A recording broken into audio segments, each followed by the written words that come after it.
અમૃત વાણીનું રસપાન કરાવનાર વક્તા પરમ પૂજ્ય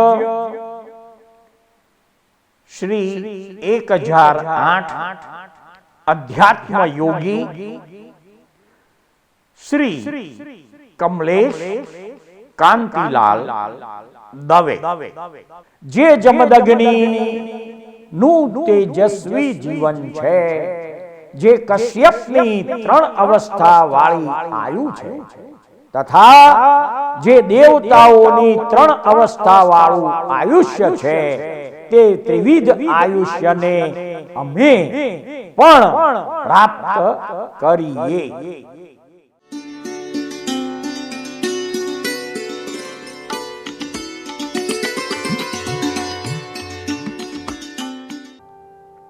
લોકોની સમજણે ચાલ્યો તેથી બંધાયો, અને જ્ઞાનીની સમજણે ચાલ્યો એ છૂટી ગયો.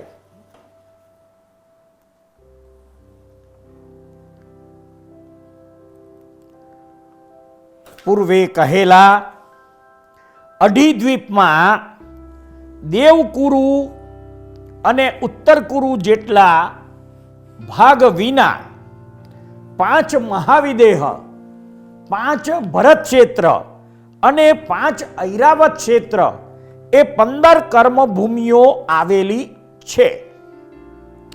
કાળોદધી, પુષ્કરોદધી અને સ્વયંભૂ રમણ એ 3 સમુદ્ર મીઠા અર્થાત પીવાલાયક પાણીવાળા છે. લવણ સમુદ્ર ખારા પાણીનો છે, તથા વારુણોદધીના પાણી વિચિત્ર પ્રકારની મનોહર મદિરા જેવા છે. ક્ષીરોદધી સમુદ્રનું પાણી ખાંડ મિશ્રિત ઘીનો 4થો ભાગ જેમાં છે, એવા ગાયની દૂધના જેવા પાણીથી ભરેલો છે. ધ્રુતવર સમુદ્રનું પાણી ઉકાળેલા ગાયના ઘી જેવું છે, અને બીજા સમુદ્રો તજ, ઇલાયચી, કેસર અને મરીના ચૂર્ણ મિશ્રિત 4થા ભાગવાળા ઇક્ષુ અર્થાત શેરડીના રસના જેવા પાણીવાળા છે. લવણોદધી, કાલોદધી અને સ્વયંભૂ રમણ એ 3 સમુદ્ર માછલા, કાચબા વગેરે જળકાય જીવોથી સંકીર્ણ છે. એ સિવાયના બીજા સમુદ્રોમાં સામાન્ય રીતે જળકાય જીવો હોતા નથી. ક્યાંક નાના મચ્છાદી છે એવું જણાય છે. જંબુ દ્વીપમાં જગન્ય, તીર્થંકરો, ચક્રીઓ, વાસુદેવો અને બળદેવો 4 હોય છે, અને ઉત્કૃષ્ટથી 34 એટલે મહાવિદેહ 32 વિજયના 32 અને ભૈરત અને એરાવેતમાં એક મળીને ઉત્કૃષ્ટ કાળે 24 તીર્થંકરો થાય છે. જીન અને ચક્રવર્તી કે વાસુદેવ થાય છે, ઘાતકી ખંડ અને પુષ્કર ખંડમાં એથી બમણા થાય છે. આ મધ્યલોક અર્થાત તિર્યંગ લોકથી ઉપર 900 યોજન ન્યૂન 7 રાજ પ્રમાણવાળો મોટી વૃદ્ધિવાળો ઉર્ધ્વલોક છે. તેમાં અર્થાત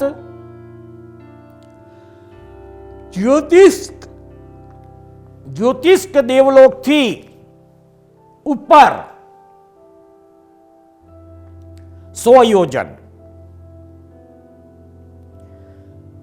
લગભગ સૌધર્મ, ઈશાન, સનતકુમાર, મહેન્દ્ર, બ્રહ્મ, લાંતક, શુક્ર, સહસ્ત્રાર્ક, આનત, પ્રાણત, આરણ અને અચ્યુત એ નામના 12 દેવલોક વૈમાનિક દેવો આવેલા છે. આ 12 પ્રકારના વૈમાનિક દેવોથી ઉપર આકાશમાં 9 ગ્રેવેયક નામના દેવલોક છે. તે ગ્રેવેયકના નામો સુદર્શન, સુપ્રબુદ્ધ, મનોરમ, સર્વભદ્ર, સુવિશાળ, સુમન, સૌમનસ, પ્રીતિકર અને આદિત્ય એવા નામ છે. તેનાથી ઉપર આકાશમાં જઈએ ત્યારે 5 અનુત્તર દેવ વિમાનો આવેલા છે. તેના વિજય, વૈજયંત, જયંત, અપરાજિત અને સર્વાર્થ સિદ્ધ એવા નામ છે. તેમાં પ્રથમના 4 પૂર્વ દિશાના ક્રમથી 4 દિશાએ રહેલા છે અને સર્વાર્થ સિદ્ધ વિમાન સર્વની મધ્યમાં છે. આ સર્વાર્થ સિદ્ધ વિમાનથી 12 યોજન ઊંચે સિદ્ધશિલા આવેલી છે. તે 45 લાખ યોજન લંબાઈમાં અને વિસ્તારમાં છે. તેની ઉપર 3 ગાઉ પછી અનંતર ચોથા ગાઉના 6 અંશે લોકાગ્ર સુધી સિદ્ધના જીવો રહેલા છે. આ સંભૂતલા પૃથ્વીથી સૌધર્મ અને ઈશાન કલ્પ સુધી 1.5 રાજલોક છે. સનતકુમાર અને મહેન્દ્ર લોક સુધી 2.5 રાજલોક છે. સહસ્ત્રાર દેવલોક સુધી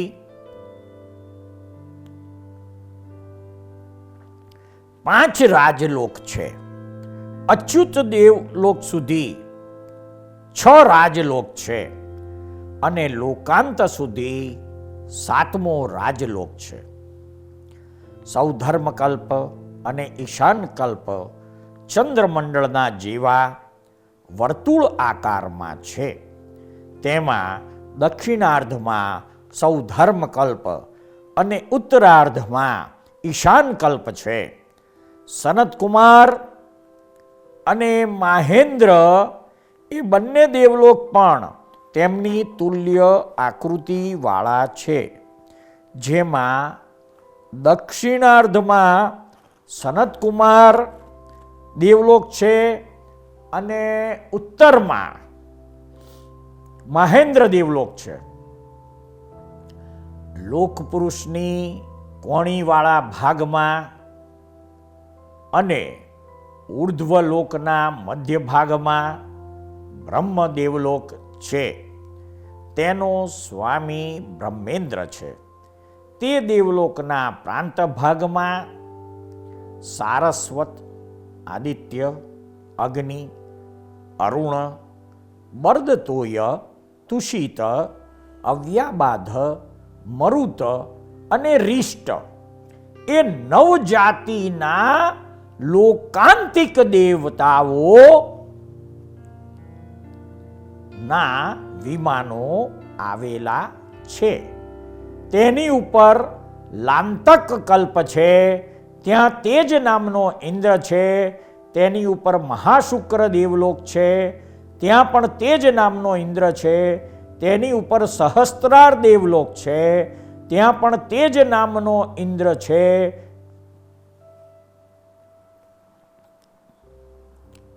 તેની ઉપર સૌધર્મ અને ઈશાન દેવલોક જેવી આકૃતિવાળા આનત અને પ્રાણત દેવલોક છે. તેમાં પ્રાણત કલ્પમાં રહેનાર પ્રાણત નામે ઇન્દ્ર તે બંને દેવલોકનો સ્વામી ગણાય છે. તેની ઉપર તેવી જ આકૃતિવાળા આરણ અને અચ્યુત નામે 2 દેવલોક છે. અચ્યુત દેવલોકમાં રહેનાર અચ્યુત નામે ઇન્દ્ર તે બંને દેવલોકનો સ્વામી ગણાય છે. ગ્રેવેયકમાં અને અનુત્તર વિમાનમાં રહેનારા તમામ દેવતાઓ અહમિન્દ્ર એટલે કે ઇન્દ્ર જેવી જ સમૃદ્ધિવાળા ગણાય છે. પહેલા 2 કલ્પો ધનોદધિના આધારે રહેલા છે અને તે પછીના 3 કલ્પો વાયુના આધારે સ્થિતિ કરીને રહેલા છે. તે પછીના 3 દેવલોક ધનોદધિ અને ધનવાતને આધારે રહેલા છે અને તેની ઉપર સર્વે દેવલોક આકાશને આધારે છે. તેમાં ઇન્દ્ર, સામાનિક, ત્રયન સ્ત્રીશ, પાર્ષદ, અંગરક્ષક, લોકપાલ, અનિક, પ્રકીર્ણ, આભિયોકિક અને કિલ્બિષિક એ 10 પ્રકારના દેવતાઓ રહે છે. સામાનિક વગેરે સર્વ દેવતાઓના જે અધિપતિ છે તે ઇન્દ્ર કહેવાય છે. ઇન્દ્રની જેવી વૃદ્ધિવાળા પણ ઇન્દ્રપણે વર્જિત તે સામાનિક દેવતા કહેવાય છે. જે ઇન્દ્રના મંત્રી અને પુરોહિત જેવા છે તે ત્રાયણસ્ત્રીત દેવતા કહેવાય છે. જે ઇન્દ્રના મિત્ર જેવા છે, મિત્ર સરખા જેવા છે તે પાર્ષદ દેવતા કહેવાય છે. ઇન્દ્રના આત્માની રક્ષા કરવાવાળા જે છે તે આત્મરક્ષક દેવતા કહેવાય છે અને દેવલોકની રક્ષા કરવાને અર્થે જે રક્ષકો થઈને ફરનારા છે તે લોકપાલ કહેવાય છે. સેના સમાન જે અનેક દેવતા કહેવાય છે. પ્રજાવર્ગની જેવા જે દેવતા છે તે પ્રકીર્ણ દેવતા કહેવાય છે અને સેવક અર્થાત નોકર જેવા જે છે તે આભિયોગ્ય દેવતા કહેવાય છે અને ચંડાળ જાતિની જેવા જે છે તે કિલ્બિષ દેવતા કહેવાય છે. જ્યોતિષ દેવો અને વ્યંતર દેવોમાં ત્રાયણસ્ત્રીસ દેવો અને લોકપાલ હોતા નથી. સૌધર્મ કલ્પમાં 32 લાખ વિમાન છે. ઈશાન દેવલોકમાં 28 લાખ છે. સનતકુમારમાં 12 લાખ છે. મહેન્દ્રમાં 8 લાખ છે. બ્રહ્મદેવલોકમાં 4 લાખ છે. લાંતકમાં 50,000 છે. શુક્ર દેવલોકમાં 40,000 છે. સહસ્ત્રાર દેવલોકમાં 6,000. 9મા અને 10મા દેવલોકમાં મળીને 400 અને આરણ અને અચ્યુત દેવલોકમાં મળીને 300 વિમાન છે. આદ્ય 3 ગ્રેવેયકમાં 111 વિમાન છે. મધ્યના 3 ગ્રેવેયકમાં 107 વિમાન છે અને છેલ્લા 3 ગ્રેવેયકમાં 100 વિમાનો છે. અનુત્તર વિમાનો 5 જ છે. એવી રીતે એકંદર 84,97,000 અને 23 વિમાનો ઉપર આકાશમાં વૈમાનિક દેવો તરીકે આવેલા છે. અનુત્તર વિમાનો માહેના 4 વિજયાદિક વિમાનોમાં દ્વિચરિમ દેવતા છે અને 5મા સર્વાર્થ સિદ્ધ વિમાનમાં એક ચરિમ દેવતા છે. સૌધર્મકલ્પથી માંડીને સર્વાર્થ સિદ્ધ વિમાન સુધીના દેવતાઓએ સ્થિતિ, કાંતિ, પ્રભાવ, લેશિયાની વિશુદ્ધિ, સુખ, ઇન્દ્રિયોનો વિષય અને અવધિ જ્ઞાનમાં પૂર્વથી ઉત્તર અધિક હોય છે અને પરિગ્રહ, અભિમાન, શરીર અને ગમન ક્રિયામાં અનુક્રમે ઓછા છે. સર્વથી જગન્ય સ્થિતિવાળા દેવતાઓને સાત સ્તોકને અંતરે ઉચ્છ્વાસ અને ચોથ ભક્ત એટલે કે એક અહોરાત્રને અંતરે આહાર છે. પલ્યોપમ સ્થિતિવાળા દેવતાઓને દિવસને આંતરે ઉચ્છ્વાસ અને પૃથકત્વ અર્થાત 2 થી 9 દિવસે આહાર લેવાની ઈચ્છા હોય છે. ત્યાર પછી જે દેવતાઓની જેટલા સાગરોપમની સ્થિતિ છે તે દેવતાને તેટલા પક્ષે ઉચ્છ્વાસ અને તેટલા 1000 વર્ષે આહાર હોય છે. એટલે 33 સાગરોપમ આયુષ્યવાળા સર્વાર્થ સિદ્ધના દેવતાઓને 33 પખવાડિયે શ્વાસોશ્વાસ અને 33,000 વર્ષે આહાર હોય છે. ઘણું કરીને દેવતાઓ સદવેદના વાળા જ હોય છે. કદી અસદવેદના વાળા થાય છે તો તેની સ્થિતિ અંતર્મુહૂર્ત જેટલી જ છે. મુહૂર્ત ઉપરાંત અસદવેદના થતી નથી. દેવીઓની ઉત્પત્તિ ઈશાન દેવલોક સુધી જ છે. અચ્યુત દેવલોક સુધીના દેવતાઓ ગમનાગમન કરે છે. જ્યોતિષ્ક દેવતા સુધી તાપસો ઉત્પન્ન થાય છે. બ્રહ્મદેવલોક સુધી ચરક અને પરિવ્રાજકોની ઉત્પત્તિ હોય છે. સહસ્ત્રાર દેવલોક સુધી તિર્યંચોની ઉત્પત્તિ છે. શ્રાવકોની ઉત્પત્તિ અચ્યુત દેવલોક સુધી છે. જૈન લિંગ ધારણ કરેલ છતાં મિથ્યા દ્રષ્ટિ, અભવ્યાદિક સમાચારી યથાર્થ પાળનારાઓની છેલ્લા ગ્રેવેયક સુધી ઉત્પત્તિ હોય છે. પૂર્ણ 14 પૂર્વી મુનિની બ્રહ્મલોકથી માંડીને સર્વાર્થ સિદ્ધ વિમાન સુધી ઉત્પત્તિ હોય છે તથા સદવ્રતવાળા સાધુ અને શ્રાવકોની જઘન્યપણે સૌધર્મ દેવલોકમાં ઉત્પત્તિ હોય છે. ભુવનપતિ, વ્યંતર, જ્યોતિષી અને ઈશાન દેવલોક સુધીના દેવોને પણ પોતાના ભુવનમાં વસનારી દેવીઓની સાથે વિષય સંબંધી અંગ સેવા હોય છે. તેઓ સંકલિષ્ટ કર્મવાળા અને તીવ્ર અનુરાગવાળા હોવાથી મનુષ્યોની જેમ જ કામભોગમાં લીન થાય છે અને દિવાંગનાના સર્વ અંગ સંબંધી પ્રીતિને મેળવે છે. ત્યાર પછી 2 દેવલોકના દેવો સ્પર્શમાંથી, 2 દેવલોકના દેવો રૂપ જોવાથી, 2 દેવલોકના દેવો શબ્દ શ્રવણથી અને આનત વગેરે 4 દેવલોકના દેવો માત્ર મન વડે ચિંતવવાથી વિષયને સેવન કરનારા છે. એ પ્રમાણે વિષય રસમાં પ્રવિચારવાળા દેવતાઓથી અનંત સુખવાળા દેવતાઓ ગ્રીવેયકમાં છે, જ્યાં વિષય સંબંધી બિલકુલ પ્રવિચાર રહિત છે. એવી રીતે અધોલોક, તિર્યંક લોક અને ઉર્ધ્વલોકથી ભેદ પામેલા સમગ્ર લોકના મધ્ય ભાગમાં 14 રાજલોક પ્રમાણ ઉર્ધ્વ અધો લાંબી ત્રસનાડી છે. તે પહોળાઈમાં અને વિસ્તારમાં એક રાજલોક પ્રમાણ છે. તે ત્રસનાડીના અંદર સ્થાવર અને ત્રસ બંને પ્રકારના જીવો છે અને એની બહાર માત્ર સ્થાવર જ છે.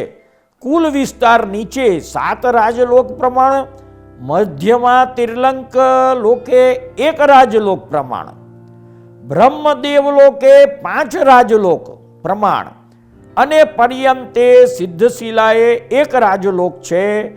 સારી રીતે પ્રતિષ્ઠિત થયેલી આકૃતિવાળો આ લોક કોઈએ બનાવ્યો નથી અને કોઈએ ધારણ કર્યો નથી. તે સ્વયં સિદ્ધ નિરાધારપણે આકાશમાં રહેલો છે.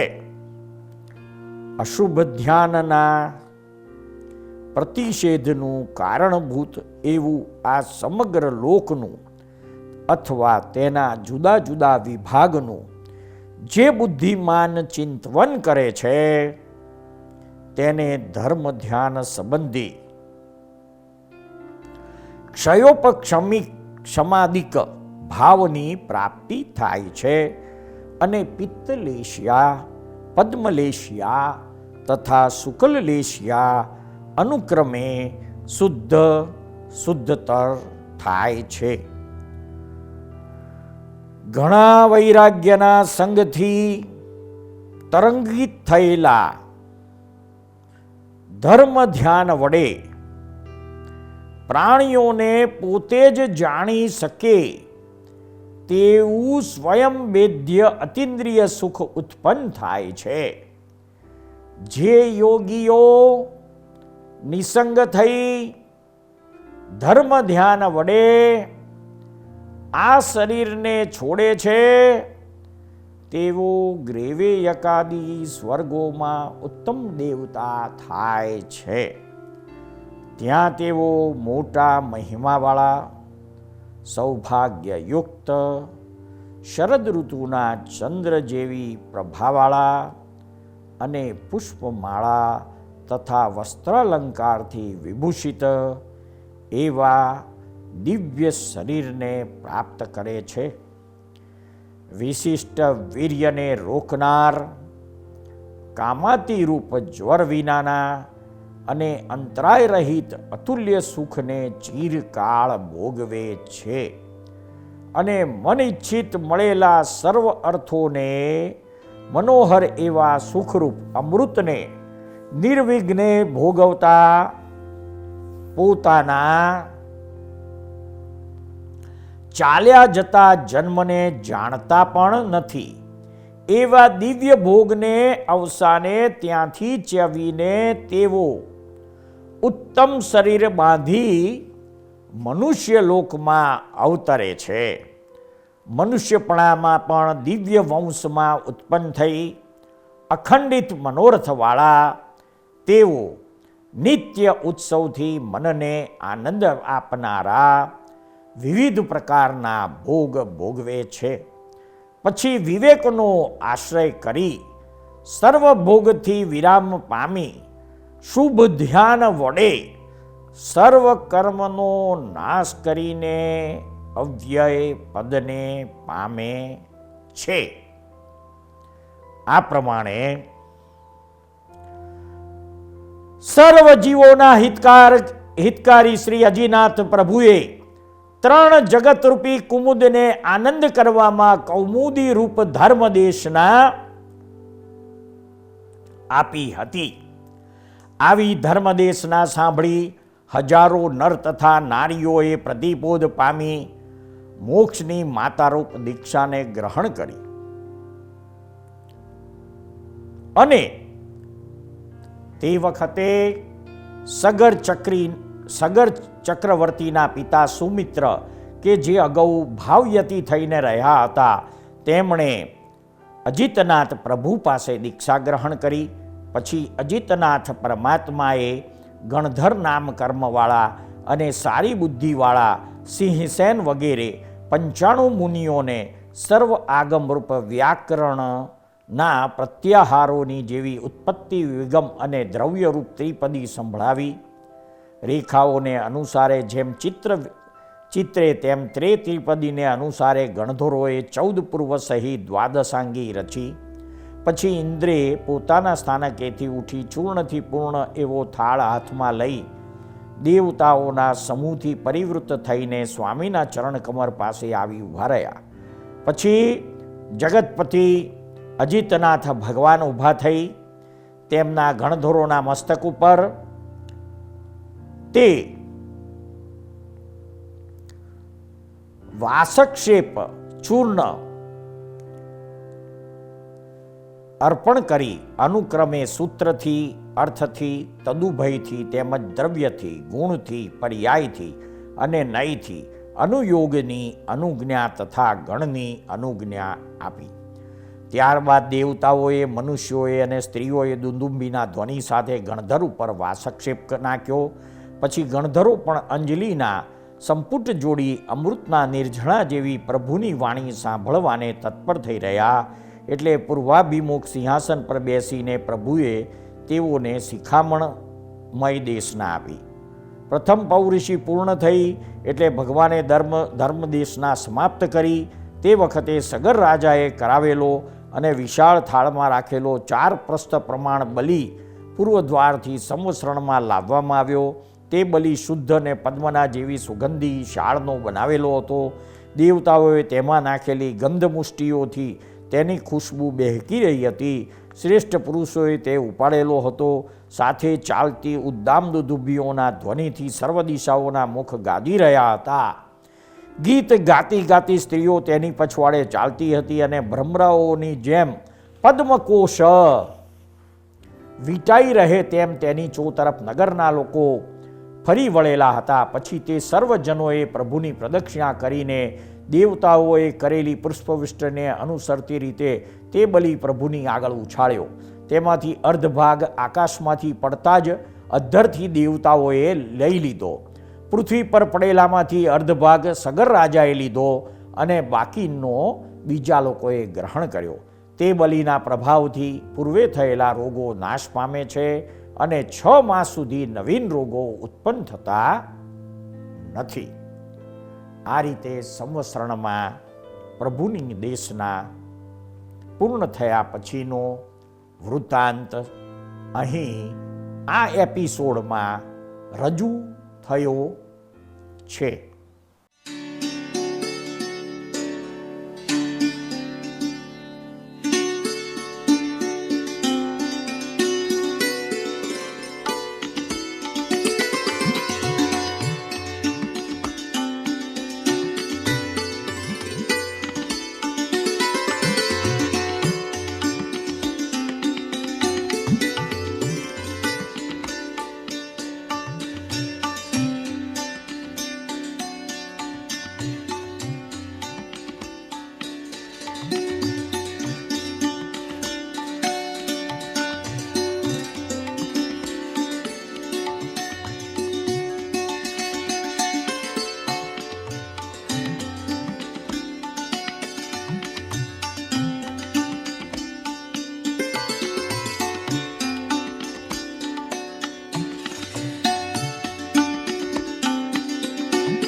સૃષ્ટિના અદ્ભુત રહસ્યો નામાભિધાનથી અલંકૃત થયેલી સિરિયલના એપિસોડમાં રજૂ થયેલી વાણીને શાંતિથી ધીરજપૂર્વક સાંભળનાર પ્રત્યેક શ્રોતાનો તથા આ સિરિયલ નિહાળનાર પ્રત્યેક દર્શકોનો અમો સાચા અંતસ્કરણપૂર્વક આભાર માનીએ છીએ.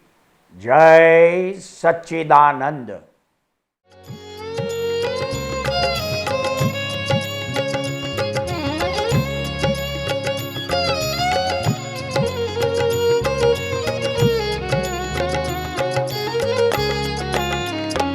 तीर्थंकर विहरमान शत शत कोटि प्रणाम. तीर्थंकर विहरमान शत शत कोटि प्रणाम. जय कुल्ला केवल ज्ञान.